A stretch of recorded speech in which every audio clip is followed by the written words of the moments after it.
Hello everybody, I hope you're all well and welcome back to Voicenotes with Jordan Theresa and welcome to the first ever installment of Voicememos, a new series over here on Voicenotes with Jordan Theresa where they are very short, 10 to 20 minute long episodes where I just run my mouth a little bit. Also, I just realised Boots' fountain is on and I feel like you might be able to hear it. So I'm going to switch that off 1 second. I don't even know why I have that water fountain for her. She literally never uses it. I leave her a glass of water as well because I've never seen her drink out of it. She used to drink out of it and then I ended up she preferred drinking out of glasses. And then recently, to be fair, I think it's because I'm giving her quite a lot of wet food that she's not drinking a lot of water. And it's like making me concerned, but like she's healthy. She's completely fine. I think I'm just like I'm a worried cat mum. I know that I said when I spoke, first of all, I want to thank everyone that thought of name suggestions for the series. I went with voice memos because I just thought, so good. I even replied to the comment like, this is so good. But I did also really like leave a message after the tone. That was such a good one, but it was just a little bit too long. But I'm definitely going to save leave a message after the tone for something else. I'm going to copyright it. And I know I said for this series that I was just going to jump straight into it with my topic, but if you came up to this podcast and you thought that I was capable of not running my mouth, you're wrong. I also thought for voice memos, we could sort of chill a little bit, go somewhere else in the house, so I'm at my sofa. This episode is brought to you by Dyson. I'm only joking, but my Dyson Hoover is in the back, which I did. My mum, so basically my mum was like, do you want my Dyson Hoover? And I was like, ding dong, yes, fucking please. I want the Dyson for free. I want a Dyson Hoover. So she gave it to me. It was great. So lightweight, loving life. And then it just stops working. It stops charging. It won't switch on. And I'm literally bear in mind, I had it for a week and I phoned my mum and she was like, you've broken it. Da, da, da. Of course she just goes and blames me straight away. And then I ended up ringing Dyson. They were like, oh, you have a dead battery. And also the body the body of the Hoover sounds like it's broken. So we're going to need to send you a new body and a new battery. And luckily it didn't end up being that expensive. I ended up paying about 60 quid altogether for a brand new body and a new battery because they gave me discount. But it was just funny because I was literally like, thanks, mum. You gave me a broken Hoover and then I had to pay to repair it. But to be fair, it's much cheap. 60 quid is much cheaper than how much those bad boys cost. I don't even know how much that one is, but the good Dyson Hoovers are 400 quid. So shout out Larissa. Thanks, mum. But yeah, I know that I said that I would jump. I'm actually filming this episode. I'm sorry, I can't not run my mouth. Sorry. But I know that I said for this episode that I was going to no, not this episode, sorry. I know that I've been saying about how I have a recording schedule. I'm going to record these every Friday. I'm actually filming this on the Tuesday, the day before this episode's meant to go up, because I had a pretty action-packed weekend. I went to Waterworks Festival in Gunnersbury Park. It was so good. Shout out to the absolute queen who came up to me and said that she listens to the podcast and watches my videos. Love, because I remember I looked at her and I thought she looked so stunning and beautiful, and then she came up to me and said that she listens to my podcast and watches my videos. Hot girls listen to the Jordan Theresa podcast. Oh my god, Jordan Theresa podcast, whoopsie. Hot girls listen to Voice Notes by Jordan Theresa. It's just a fact. But yeah, I had such a blast. But obviously I had the post-festival blues the day after. And to be fair, one thing that I do really like about going to festivals, and I'm really sad that festival season is over, is that the hangovers just aren't nearly as bad as when you go to Fabric or Fold and you leave and it's light outside. Painful, the birds are chirping, you're in the Uber, you get in bed at 8 a.m. One thing that I like about a festival is so everyone went to the afters, but I was exhausted. Guys, my legs have never hurt so much. My shins, I had shin splints. I don't know what shin splints are, but I can imagine that's what shin splints feels like. And my legs were aching so badly. So I ended up me and Adam ended up just going straight home from, I think we got the bus to Shepherd's Bush. And I was in bed, nearly asleep at midnight. And it was great. And then the next day, I was feeling a little bit fragile, but it wasn't anything awful. I could get up and I could go, like, I went to the shop and like picked up some stuff. I went to Costa and got a frap and a toasty. Like, clearly I wasn't in that much of bad shape. That's what I really like about festivals, is that it's all during the day. I'm really, really going to miss that. Sorry, my Alexa's going off. But yeah, no. So I had a great time. And now it's autumn, and whoever prayed away that heat wave that we have, you will pay for your crimes, because I was loving the summer and now it's all overcast and gloomy. But you know what? It's okay. I don't get the seasonal blues that badly. I get sort of the seasonal blues when it gets to sort of February, March time, when the sky is still cloudy. If the sky is blue, I actually don't care. It's really strange. It's not. You know, the dark evenings don't bother me. The dark mornings don't bother me. It's the cloudy grey sky that really gets under my skin. I'm a blue sky girl. If I wake up in the morning and the sky is blue, I am just immediately happy. The sun doesn't even need to be shining. It doesn't even need to be warm. I love it when it's like really, really cold, but like the sun is shining and the sky is blue. Like, yeah, that's great. So I'm looking forward to it. And also, something which is good about the autumn and the winter is that you get to pull out all of your new clothes, not new clothes, old clothes that you haven't worn in ages. I can't wait to wear my Ugg boots again. I love my Ugg boots. So yeah, what are we talking about today in this little episode of Voice Memos? I want to do these little episodes because sometimes there are things that I want to talk about that would not take up an entire podcast episode. And also, even though me and Jack last episode were talking about like the death of medium form content, I do think that there is like a use for just these very quick 10, 15, 20 minute long podcast episodes, because like sometimes you just want to nip to the shop and you just want to put a podcast on, you don't want to dedicate to a full hour. Sometimes you're just like chilling in the morning, you're like, I don't want to dedicate to the full hour long podcast episode, let me just stick on this 15-minute one. But what I wanted to talk about quickly with you guys today was the whole like phenomenon. Is it a phenomenon? No, it's just like the human experience. Basically, recently I have been getting like waves of like, I don't know whether, oh, there's a magpie. I don't know whether nostalgia is the right word, but like waves of like reality hitting me that I will never be a teen girl again. And it's interesting because I find the whole topic of like being a teen girl, I'm a 25-year-old teen girl, I will never be a teen girl again. Something which really caught my eye was it was a podcast, not a podcast, it was a TikTok that was like the fear, like me enjoying my life and then like the realization I'll never be a teen girl again. You know, things like that. Like, why do we feel nostalgic for our teen years?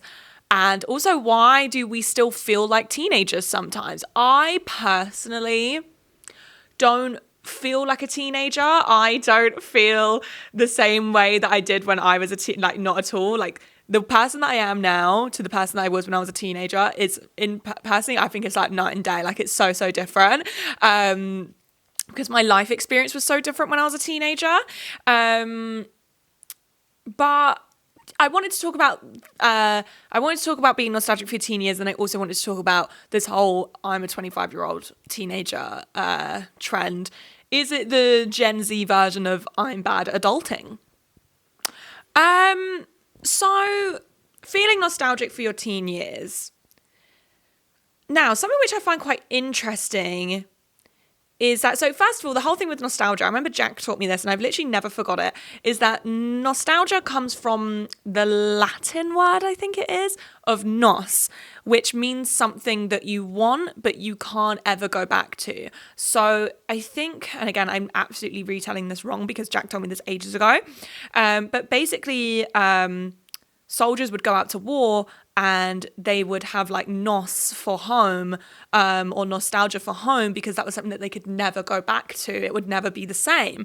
And that's the thing with nostalgia, which makes it really an interesting phenomenon, is the fact that we feel nostalgic for things, like there's such a big difference between feeling nostalgic for something and missing something. You know, like I can miss my boyfriend. My boyfriend's at work right now, and I miss him and I can't wait for him to come back home. But when he comes back home, I know that he is going to be the exact same person. It's going to be nearly the exact same how it is every single day when he comes home. We're really excited, and that's that. But I sometimes feel nostalgic for our honeymoon period, right? So our honeymoon period was like I'd probably say the first 6 months that we were officially boyfriend and girlfriend, or to be honest, our honeymoon phase lasted a pretty long time, probably the first year, before we like fully lived together, where before he would come round or before I would go around his, I'd get butterflies in my stomach. We would stay up all night talking, we'd be shagging all the time, like stuff like that, right? And even though I don't like, it's not like I'm like, oh God, being in a long-term relationship, so tough. I love being in a long-term relationship. But I feel nostalgic for that time because you can never recreate the honeymoon phase. And I know that people love to say, oh, well, when you're with someone that you really love, every day feels like the honeymoon phase. No, do you live with your partner? Because no, it fucking doesn't. But do you know what I mean? Or like, I miss my mum and my stepdad. I miss my mum and my stepdad. They don't live far away from me at all. They live on the outskirts of London. Like, they're literally I am a 20-minute journey away from my parents. But I miss my mum and my stepdad, right? But I feel nostalgic for when I used to live at home. And I feel nostalgic for sometimes that first 6 months of lockdown where we were all sort of at home, and obviously it was like a horrible time, not to glamorize the pandemic or anything, but we obviously were trying to make the best of a bad situation. So there's a really big difference between missing something and feeling nostalgic for something. And I think it was Keelan Moncrief actually posted something, I think it was on her YouTube, where she said that she will never be able to recreate living with her sisters again, and that she feels so nostalgic for that time, and she wished she appreciated it more when she used to live with her sisters. Things like that, where you don't appreciate it in the moment. I mean, you do appreciate it, but you don't appreciate it to its full extent, until it's past you and you cannot get it back. So that's the cool thing about nostalgia, and that's the really interesting thing about nostalgia. But the thing is that I don't particularly feel nostalgic over my teen years. I've spoken about this briefly on the podcast. I've mentioned it, but I had quite traumatic teenage years, and I had to go through a lot of therapy to move past what had happened to me during my teenage years.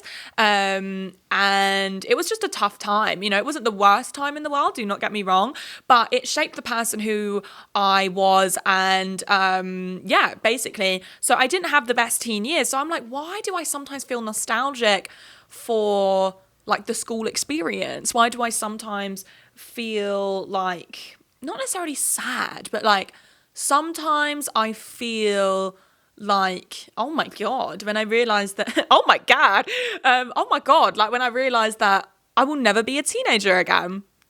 And, of course I feel nostalgic about certain things of being a teenager.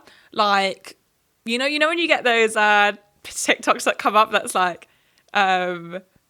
what it was like growing up British in the 2000s. And it's all those different slideshows of limited discontinued sweets and the Sky channels and things like that. Obviously I get nostalgic for little things like that, but there's not a single teen experience in my teens that I'm literally oh, I wish I could go back to that was so fun.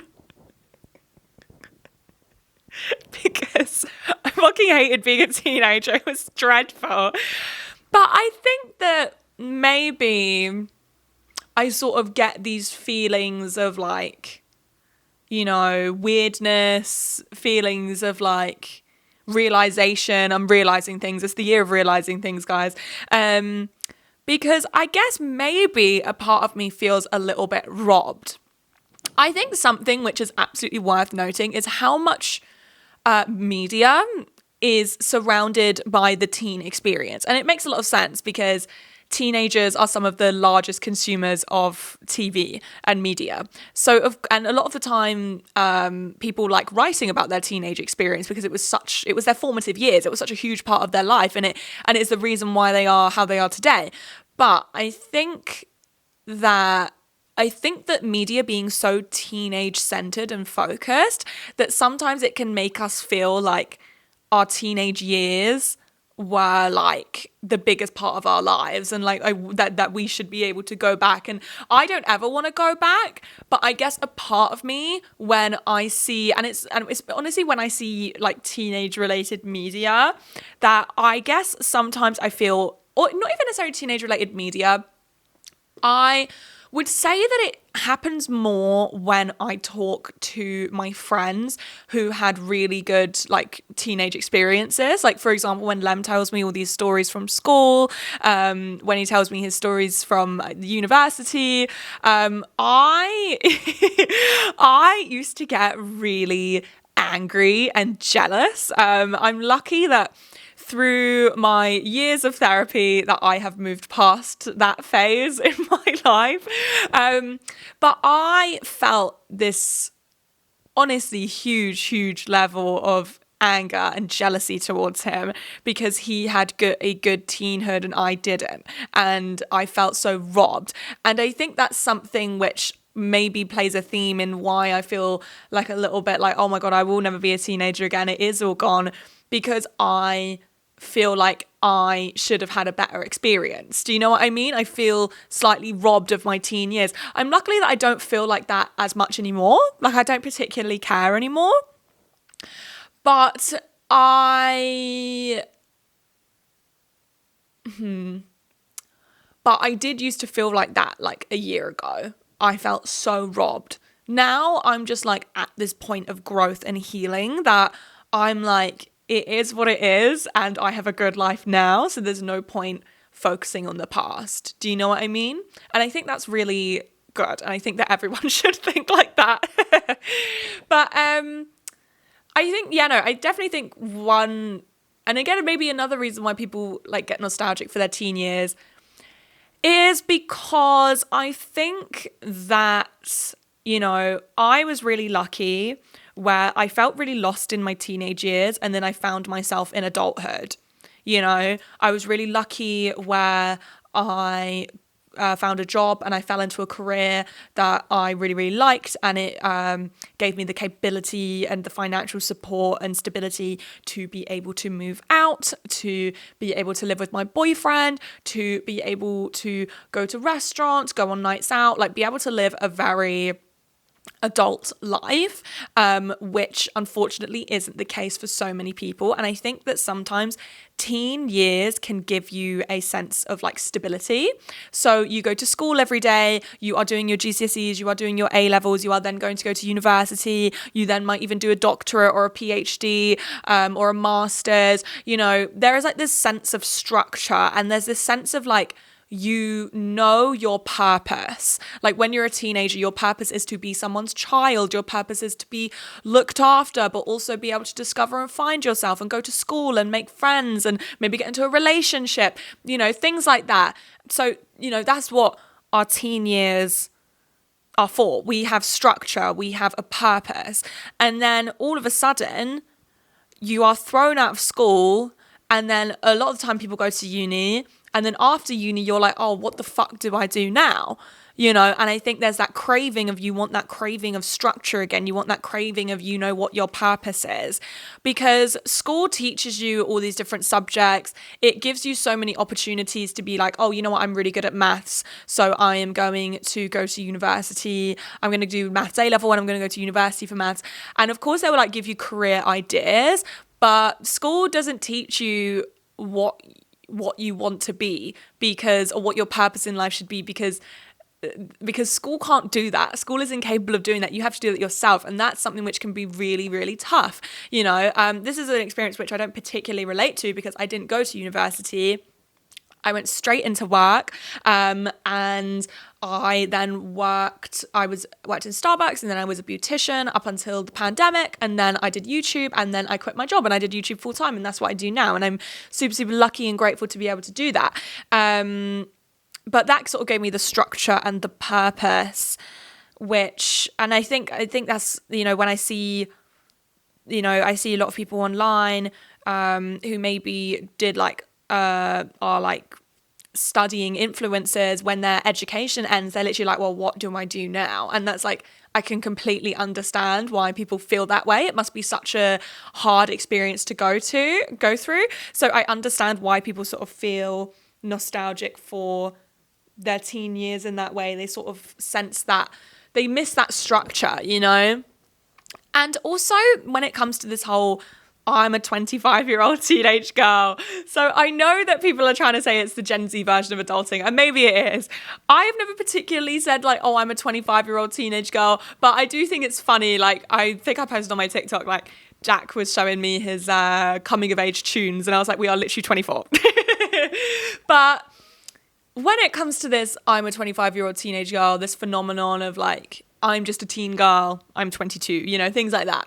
I think that adulthood is changing our perception of and our reality of adulthood. So our perception of adulthood and our reality of adulthood does not match up. You know, I am honestly in the absolute minority of people who I got a stable enough job to be able to move out and to be able to live in a flat with my boyfriend, like things like that. I am in the very, very, very slim minority of people who were capable of doing that because of the job that I've landed myself in.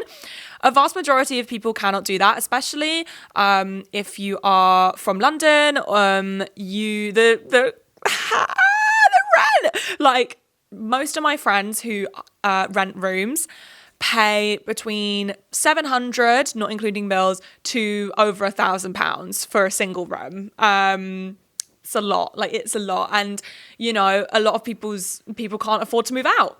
Like, so many people can't afford to move out. So I think that, you know, like, you are almost like, yes, you have a job, but you're still living at home and you are not as financially free as you thought you would be. That's why it's like, my life is the exact same as I was when I was a teenager, except I'm just working now. And I think that's why a lot of people sort of feel like, oh, still feel like a teenager, because their life is no different. You know, I think you know, again, I'm one of the very few lucky people that was, you know, I could afford to move out, and I'm really, really grateful for that. But I do think that our generation was sold a dream in school that we would be capable of moving out and we would be capable of getting a well-paying job, because it's just not the reality. And I think that's led a lot of people to sort of still feel like teenagers. And again, I'm not trying to say that like living at home makes you a teenager, like, not at all. Living at home, I mean, guys, I would still live at home if I could. I would love to live at home. The only reason why I moved out is because I basically got pushed to move out by my parents. Peace and love you, Jordan and Larissa. But I did get pushed to move out, and that is why I did move out. And I wish that I'd had a couple more years at home so I could save up, because I wasn't paying any rent. Like, oh my God, a dream. You know, but I think that our perception of adulthood, the adulthood that we were sold in school, is so different from the reality of what adulthood really is, especially if you live in a city like London, or even a city like Manchester. Manchester rent is going up like crazy. Cost of living is going up, you know. Yeah, so yeah, that's it basically. It feels so weird to record such a short episode, but I actually really enjoyed this. It's actually really fun. And I'd love to know you guys' thoughts in the comments. And yeah, leave a little bit of love and leave a rating on whatever platform you're listening on. And I will see you in a couple of weeks, because we're on our week break next week. A couple of weeks for a new episode. Bye.